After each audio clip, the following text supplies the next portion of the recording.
cable knitwear, sardine tattoo. So which one has increased?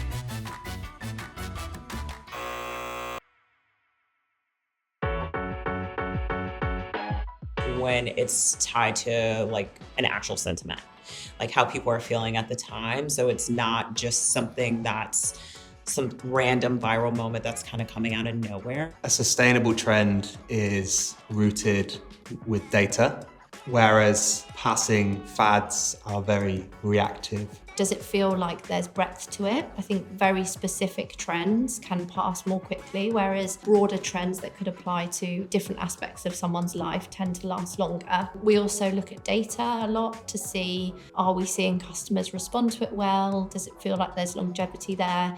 If we drop multiple pieces of content, do we see that continuing engagement? And obviously we look to Pinterest as well, where there's loads of amazing customer insights that we can pull on to determine if it's a trend that we think will last a while or something that's going to be a flash in the pan.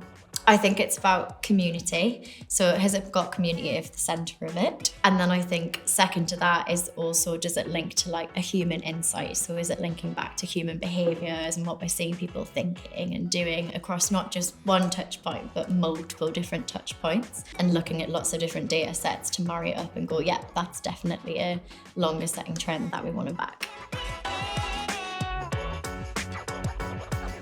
There are a few challenges we face when it comes to looking at which trends we want to go for, and ultimately there are so many out there. Ever increasing numbers of trends that we're trying to look at as a brand and decide, do we want to build on this, or is it one that will let pass us by? Our main challenge when it comes to which trends to use it has to be a long-standing trend, because our lead times are really long. So short as 6 weeks up to 12 months. So if we're designing something now for 12 months time, it has to still feel relevant then. It can't have come and gone before that event has come to fruition. So yeah, a kind of very sticky, long-standing trend, really important.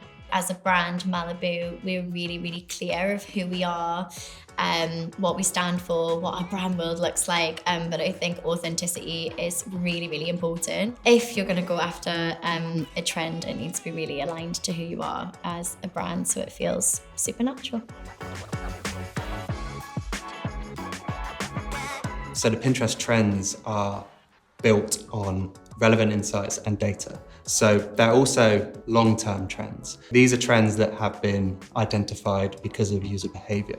Pinterest Predicts allows marketers to become wizards, basically. Pinterest Predicts data is hugely rich. I think something very unique to Pinterest is they have that search data, but they also have all this data just looking at consumer behavior on their platform. And so the picture that they can build and the insight that they have behind their trends is really, really valuable for us as a brand. And obviously they provide credibility to those trends as well. There are a lot of different ways that Pinterest Predicts can inform a brand strategy. It can inform their marketing plan for the year ahead. It can inform their product roadmap. But ultimately, I think what the trend report to me reveals is kind of this overarching sentiment that's happening in the moment. People are just really being daring, expressive, and bold. And we just have 20 great examples of how that's really coming to life on Pinterest. And so it's all about them understanding, again, this is how consumers are feeling in the moment, and finding the right trend that aligns with their brand and their values and bringing that to life, both on and off Pinterest.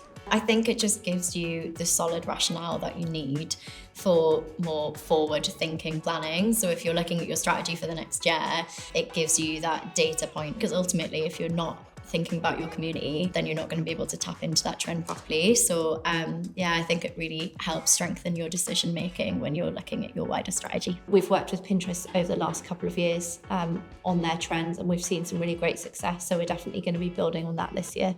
I feel like sometimes brands feel the pressure to just keep up with everything that's happening in the moment, but that's not the right thing for every single brand to do. Like if the moment doesn't, or the trend doesn't align with your brand or your values or what your audience cares about, then you don't need to be present in it. Like only do what's right for you and your brand and your audience.